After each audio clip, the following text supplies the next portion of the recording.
This is Pilgrim's Trail by Cecilia Maddison.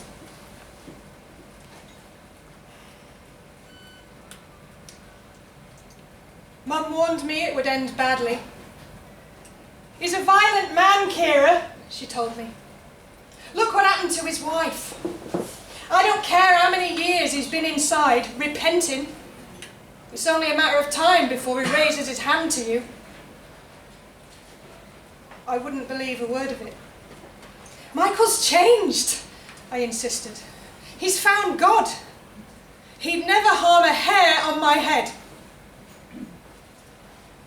Now, Mum's lying dead at home with kitchen scissors roosting in her neck, and I don't doubt that nosy social worker will have seen her body through the letterbox when no one answered the door this afternoon.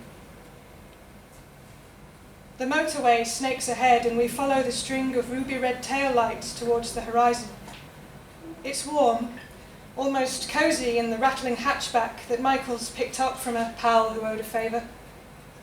Fumbling for the crucifix nestling at my neck, I breathe a prayer to St. Anthony, for this is truly a lost cause. We head west, stocking up on provisions in a roadside grocery store. Water, crisps, some sliced bread and processed cheese. A tasteless, on-the-run menu for fugitive lovers. You shouldn't have lost it like that, I say, as we dump the carriers into the boot, made bold by the distance we've covered. I regret the words the second they leave my mouth. Michael slams the boot, and his jaw clenches. I stiffen. He's a passionate man, and maybe I've been too bold. Mum was right about him raising his hand. Sometimes the anger buried deep inside spills out. I swear you'll be the death of me, Ciara. He turns, pinches my chin between his finger and thumb, and his eyes drink up my tilted face. If I didn't love you so much. There's no mistaking the fury coursing from his body to mine, and my skin prickles. The baby's awake, I murmur. With a touch as soft as feathers, I take his hand from my face and place it over the ripple in my belly. His eyes brim as if he's glimpsed heaven, and he wraps me up in a tender bear hug, anointing my crown with kisses. My God, I adore this man. I press bread and cheese together into stodgy sandwiches, for my pregnant belly is starving, and cram the food into my mouth. Only when I notice the crescents of dried blood under my nails do I stop and gaze out of the window instead. The motorway studs gleam like a never-ending rosary, and my vision blurs from counting them. It's been our dream to start afresh where nobody casts stone glances. But when I close my eyes, I find no peace. Instead, the scarlet horror of the day seeps through my lids, playing on repeat. When Mam's body had slumped to the floor, I screamed all my breath away. All I'd wanted was for her sharp tongue to rest. Never this. Michael pulled me to my feet, pressing my face to his chest until the trembling passed. It had to be done, he said. She shouldn't have stood in our way. I'd agreed. After all, Michael had only wanted me by his side, where I belonged. Mum should never have meddled. When the fuel light blinks on, we pull into a service station and spend the last of our cash on petrol. But there's barely enough for half a tank. I wait in the car while Michael lopes inside to pay, hood up and shoulders hunched against the CCTV camera.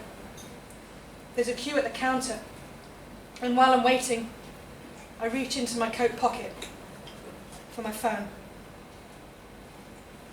I know I shouldn't, but I turn it on.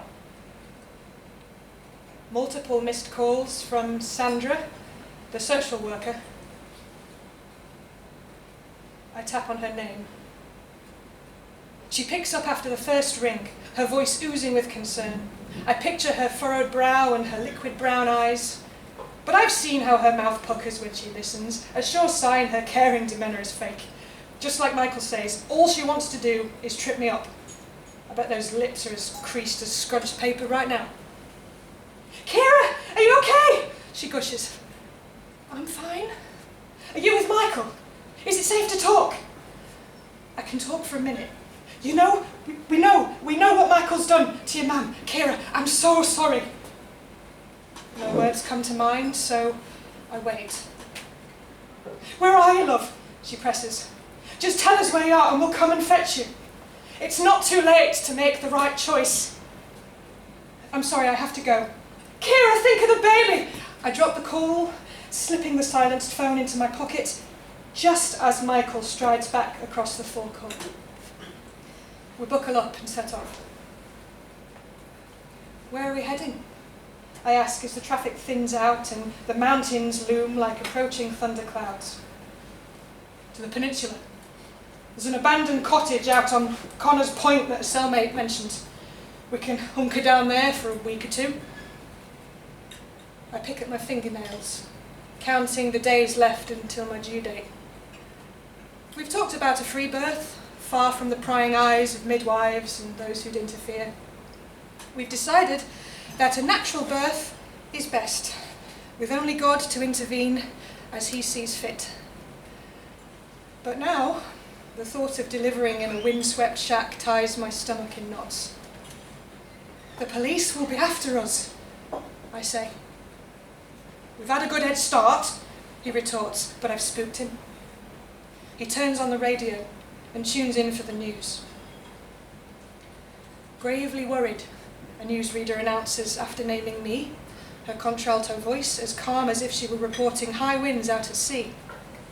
Considered extremely dangerous, she says about Michael.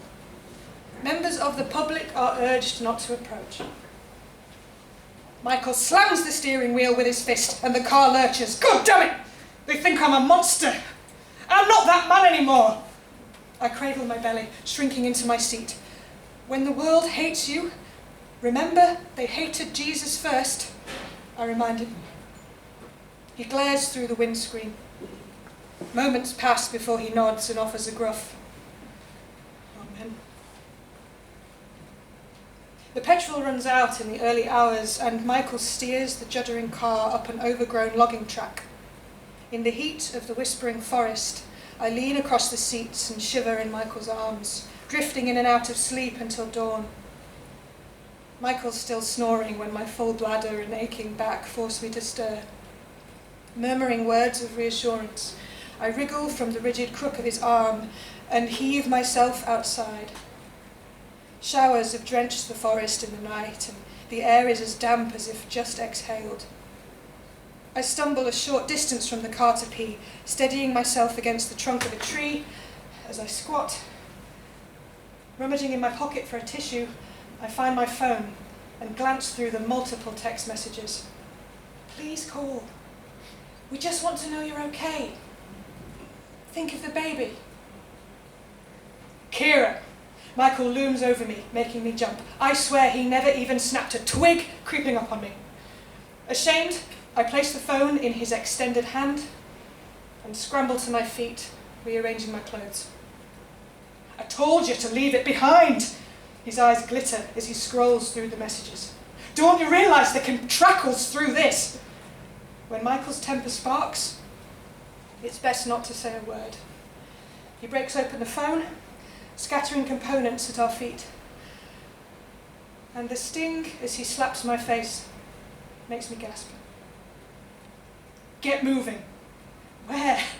The car won't make it any further. We're crossing the mountain on foot. He grasps my arm as if I were a disobedient child and drags me back to the spent car, where he stuffs the last of our bottled water into his rucksack. My mouth is dry, but this is no time to ask favours from a burdened man. It takes all my effort to scurry along in his wake. I pray for God to soothe his troubled heart and grant us speed. The pine forest opens onto an empty car park at the base of Pilgrim'S Trail, an ancient pathway to the summit and the valley beyond. Michael pauses by the small shrine of Our Lady cut into the rock and makes the sign of the cross. His shoulders sag, and I link my arm through his. "I'm sorry," he says. "It's just that you and the baby mean the world to me, and now everything's at stake. Have faith, Michael. Remember, we still have each other, and that's all that matters." He kisses me, and my heart brims with love. We're both wearing trainers, and our soaked feet slip and splash through the rivulets of water trickling down the mountainside. Waking up yesterday morning, we had no notion we'd be clambering over glistening glacial rubble, and we're grossly underprepared. The wind picks up as we ascend, whipping up a shimmer on the paternoster pools we edge around. "Look," Michael says, pointing across the distance to where we've climbed from. Through the thickening mist, the car park from which we set off glimmers with headlamps as vehicles pull in. Blue lights flicker. "I can't go any faster!"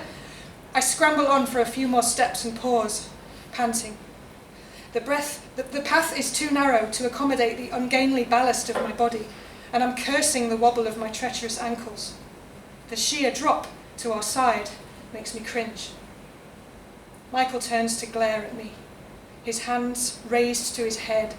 His damp hair is plastered in spikes around his face. "Christ, sometimes I wish I'd never met you." The bitterness of Michael's words cuts so deep I lean against a boulder to catch my breath. I've never doubted his devotion before. "You don't mean that." "I've tried to choose what's best for you. God knows I've always put you first. But I can't go back to prison again." He pauses, dropping his gaze. "I've been praying for guidance, and I've decided to tell the truth." "You mustn't, Michael! They'll take the baby!"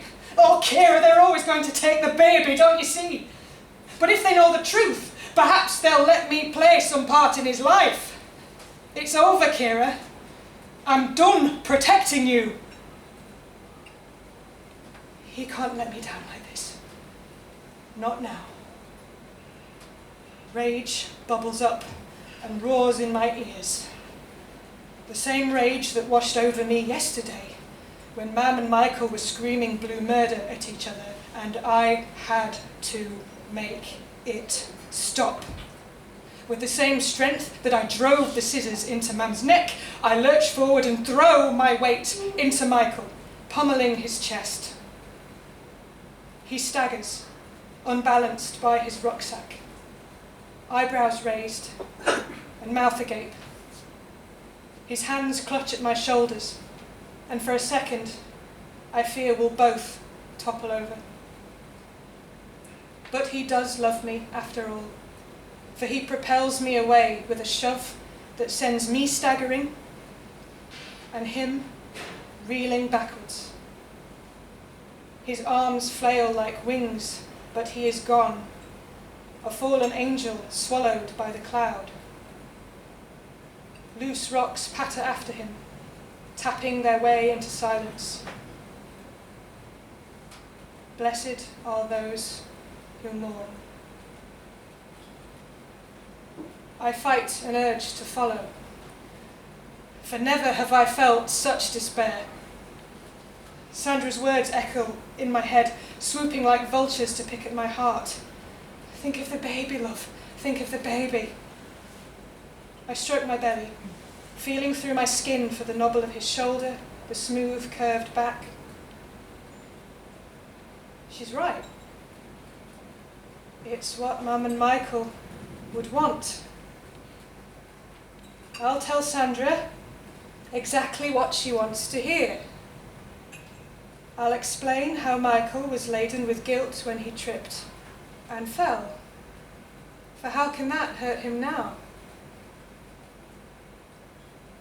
With chattering teeth, I lumber back down Pilgrim's Trail towards the sweeping, searching beams of light.